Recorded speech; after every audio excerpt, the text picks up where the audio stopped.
Hello, everyone. Welcome to another episode of Tort Talk Thursday. As always, Joe Fantini with Rosen Injury Lawyers. Joe, grateful for your time and for the wisdom and all of the news and updates that you provide on a weekly basis to the industry. So thanks for being here again with me on this Thursday morning. Thanks for having me, Susan. Really excited to talk to you this week about latest developments in the mass tort world. Awesome. Well, let's start off. What is new on the Ozempic and the weight loss front?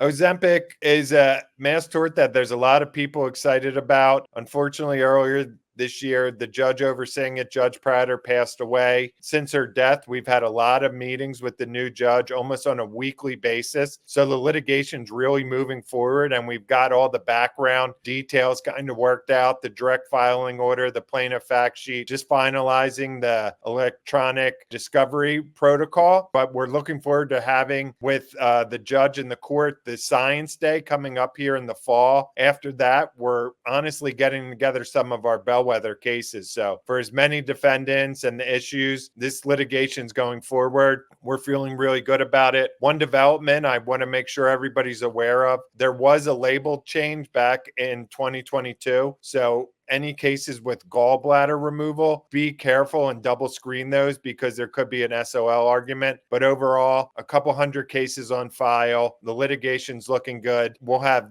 probably more than 10,000 filed in the next couple years. Good feedback on label change. Let's talk a little bit about Roundup. What is going on with that MDL? And I know you had talked over the last couple of weeks about this Philly trial. So tell us what's new there. Yeah, recent filing, a joint filing by the parties in the MDL. We have about 4,000 cases still pending. The parties are seeking to have the MDL wind down. So they want to do the last wave 9, potential trial cases with expert workup. They're seeking to have this MDL pretty much come to an end by the summer of 2025. Meanwhile, they're noting that the litigation settled and focused all over in state courts across the country, mainly Missouri, where we have about 40,000 of the 54,000 pending cases. We're seeing trials coming up here in the summer and fall. Should have about half a dozen set and verdicts. In Philly, like we talked about, we had the one case that was scheduled to go to trial, got kicked out on a statute of limitations argument. Won't have a big pack on the litigation overall. We'll have another Philly trial starting hopefully next month. We're looking for some big verdicts here, bringing Bear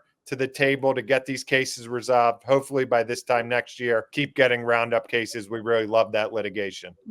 For sure. Okay, AFFF, tell us what's new there, especially as it relates to the injuries. AFFF, we're moving forward, trying to get the Bellwether cases scheduled. Right now, we're looking, and plaintiffs submitted a recent proposal to do 2 types of injuries, 2 cancers, testicular and cancer cases for Bellwether involving Pennsylvania residents, and then moving and focusing to Colorado for ulcerative colitis and thyroid disease. So we're looking to get that Bellwether order in place. And then we're also looking at 2 additional type of cancers, liver and thyroid cancers. So those are the 6 cancers that are the focus. Hopefully we'll have this Bellwether order in place before the end of August. The briefing schedule is kind of in place. Looking to the end of April, beginning of May for that all to be resolved. Hopefully a trial this time next year in AFFF. Everybody's still really excited about that litigation. Yeah, that would be fantastic. And I know week over week, Joe, we kind of touch on and hit on 3M, hernia mesh, and CPAP. Tell us if there's been any update. We chat about them each week. So what's new there? 3M settlement's been going on for about a year now. We have another payment is due soon based upon the first in, first out. Also a deadline coming up next week to submit some of your claims for the EPP. So make sure you get that all in time. That settlement is being run beautifully. It's been really good. So people are excited about that. CPAP, we all submitted our identification orders. We're waiting to hear from the settlement administrator about the matrix and the records and the requirements that are due. Should have that here in the next 2 weeks. In the meantime, make sure you're following up with your clients, getting the insurance information, getting all of your records. Lastly, BARD, we saw the Lone Pine orders come down. Unfortunately, there hasn't been much information shared yet about the settlement and the details. We're waiting for MSA to be finalized